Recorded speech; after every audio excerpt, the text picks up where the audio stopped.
Hello दोस्तों, आप देख पाएंगे मैंने Aditya Birla capital mutual funds की जो ऑफिशियल वेबसाइट है उसे ओपन किया हुआ है। आज हम बात करेंगे दोस्तों आदित्य बिरला सन लाइफ पीएसयू इक्विटी फंड के बारे में। आज हम इसी फंड का रिव्यू करने की कोशिश करेंगे कि क्या आज के समय में आपको इस फंड में इन्वेस्टमेंट करनी चाहिए या फिर ऑलरेडी आपने इस फंड में इन्वेस्टमेंट की हुई है तो क्या उस इन्वेस्टमेंट को कंटिन्यू करना चाहिए। टॉपिक आपको पता चल चुका है तो चलिए जल्दी से करते हैं वीडियो को शुरू।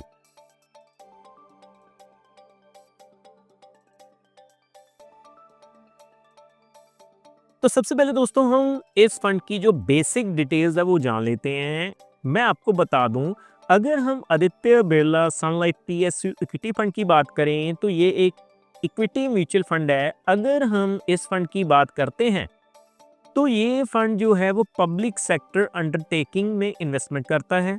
आप देख पाएंगे इस फंड की जो टॉप होल्डिंग्स हैं उनमें जो बड़ी कंपनी शामिल हैं वो है जी ONGC, NTPC, SBI, BEL, HAL, Power Grid, यानी कि इंडिया की सबसे मजबूत पीएसयू सेक्टर्स की जो कंपनी है उनमें ये फंड इन्वेस्टमेंट करता है। और हैरानी की बात ये है कि पिछले 1.5-2 साल पहले इस फंड ने काफी बढ़िया रिटर्न्स देकर सबको चौंका दिया था। तो क्या आज के समय में ये फंड इन्वेस्टमेंट के लिए बेहतर है या फिर नहीं? तो देखिए दोस्तों, आप अपनी स्क्रीन के ऊपर देख पाएंगे मैंने आदित्य बिरला सन लाइफ पीएसयू इक्विटी फंड की जो ग्रोथ टेबल है उसे ओपन किया हुआ है। अगर हम ऑल टाइम रिटर्न्स की बात करें जिसे हम CAGR compounding annually growth rate बोलते हैं, तो ऑल टाइम में जब से ये फंड शुरू हुआ है आप देख पाएंगे 26.10% का CAGR मिला है। 5 सालों की बात करें तो पिछले 5 सालों में काफी जबरदस्त ग्रोथ इस फंड ने दिखाई है। नियर अबाउट 32.59% तक के जो CAGR हमें मिले हैं। 3 सालों की बात करें तो पिछले 3 सालों में भी हमें जो CAGR मिले हैं वो 34.69% है। और अगर मैं पिछले 1 सालों की बात करूं तो पिछले 1 सालों में दोस्तों इस फंड में एक बड़ी गिरावट देखने को मिली है। तो अब जो इन्वेस्टर्स हैं, खास करके दो कैटेगरी के इन्वेस्टर्स, जो इन्वेस्टर्स नए हैं जिन्होंने अभी इस फंड में इन्वेस्टमेंट करनी है तो क्या वो इन्वेस्टमेंट करें, और दूसरे इन्वेस्टर्स जिन्होंने ऑलरेडी इन्वेस्टमेंट की हुई है क्या वो इस फंड में अभी बने रहें। तो मैं आगे आपको पहले इस फंड के सेक्टर्स दिखा देता हूं। तो देखिए आप देख पाएंगे, अगर मैं इस फंड की होल्डिंग्स की बात करूं तो हमने जैसे आपको पहले बताया कि जो टॉप्स पीएसयू सेक्टर की कंपनीज हैं जिसमें ये फंड निवेश करता है, तो आप देख पाएंगे जैसे state bank of India. Financial sector में जो हिस्सेदारी है 12.77% की है। उसी तरह से एनटीपीसी लिमिटेड, एनर्जी सेक्टर की जो ये कंपनी है जिसमें 7.77% की हिस्सेदारी है। इसके अलावा Bharat electronics limited, capital goods sector की ये जो कंपनी है जिसमें 5.29% तक की हिस्सेदारी है। ऐसे दोस्तों अलग अलग सेक्टर्स की जो टॉप होल्डिंग्स हैं यानी कि बड़ी कंपनीज हैं जिसमें ये फंड अपनी इन्वेस्टमेंट करता है। इसके अलावा अगर हम बात करें इक्विटी सेक्टर की तो आप देख पाएंगे इक्विटी में जो निवेश है 99.3% है। और इस फंड की जो ओवरऑल वैल्यू है यानी कि जो टोटल निवेश है वो है जी 5,687 करोड़ रुपए, जो कि काफी बड़ी अमाउंट है। डेफिनेटली इस फंड पे जो भरोसा है वो जताया जा सकता है। अगर आप देखें इक्विटी सेक्टर एलोकेशन के जरिए तो एनर्जी एंड यूटिलिटीज में 40.6% की जो इन्वेस्टमेंट है, फाइनेंशियल फील्ड में 34.1% की इन्वेस्टमेंट है, इंडस्ट्रियल फील्ड में 13.6%, इसके अलावा अदर्स में 3.3%।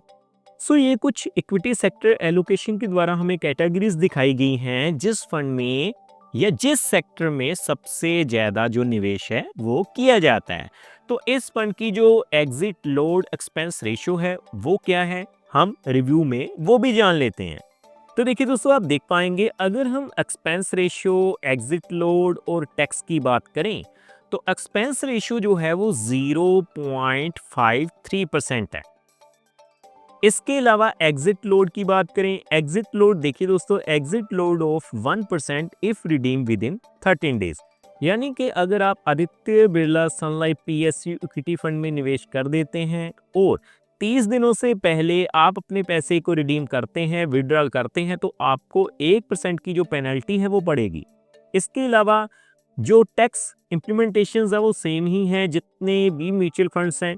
आप देख पाएंगे if you redeem with in 1 year, यानी कि अगर आप 1 साल में अपने पैसे को रिडीम करते हैं तो आप देख पाएंगे आपको जो है रिटर्न्स के ऊपर 20% टैक्स देना पड़ेगा। If you redeem after 1 year returns exceeding RS 1.25 lakhs, अगर आप 1 साल के बाद रिडीम करते हैं और आपकी जो ब्याज की राशि है वो 1.25 लाख से ज़्यादा हो जाती है तो आपको 12.5% जो है वो टैक्स देना पड़ेगा। तो अब दोस्तों आपने बेसिक डिटेल्स जान ली, तो अब मैं आपको बताऊंगा कि जो पास्ट हिस्ट्री है यानी पिछले कुछ सालों से हमें रिटर्न्स मिले हैं उनके बिहाफ पर अगर आप इन्वेस्टमेंट करते तो आप कितनी राशि या हम कह ले कितनी वेल्थ क्रिएट कर चुके होते। तो मैं आपको कैलकुलेशन के जरिए समझाता हूँ। तो देखिए दोस्तों, अब आपने बेसिक डिटेल तो जान ली, अब हम कैलकुलेशन करके दिखाएंगे कि अगर आपने इस फंड में इन्वेस्टमेंट शुरू की होती पास्ट समय में, पहले के समय में, तो आप कितने रिटर्न्स या हम कह लें कितनी मैच्योरिटी वैल्यू हासिल कर चुके होते। तो देखिए, सबसे पहले हम बात करते हैं एसआईपी की। देखिए 5,000 रुपये की एसआईपी अगर आपने शुरू की होती आज से 1 साल पहले तो टोटल इन्वेस्टमेंट अमाउंट 60,000 रुपये हो चुकी होती और 61,559 रुपये जो है वो आपकी टोटल वैल्यू बन जाती।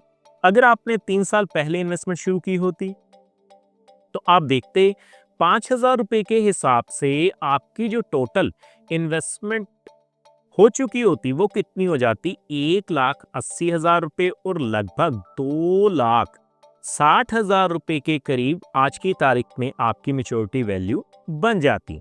और आपकी यही एसआईपी अगर आपने 5 साल पहले इस फंड में शुरू की होती तो देखिए 5 सालों में आपकी टोटल इन्वेस्टमेंट कितनी हो जाती, 3 लाख रुपए, और आज की तारीख में जितने रिटर्न्स मिले हैं उसके हिसाब से आपकी जो वैल्यू बन जाती वो कितनी हो जाती, 6,20,000 रुपये। यानी कि दोस्तों इस फंड में अगर आपने इन्वेस्टमेंट शुरू की होती 5,000 रुपये एसआईपी के हिसाब से तो 5 सालों में 3 लाख रुपए लगाकर आप डबल वैल्यू आज की तारीख में हासिल कर चुके होते। ये तो रही एसआईपी की बात। अब हम बात करते हैं वन टाइम लमसम की।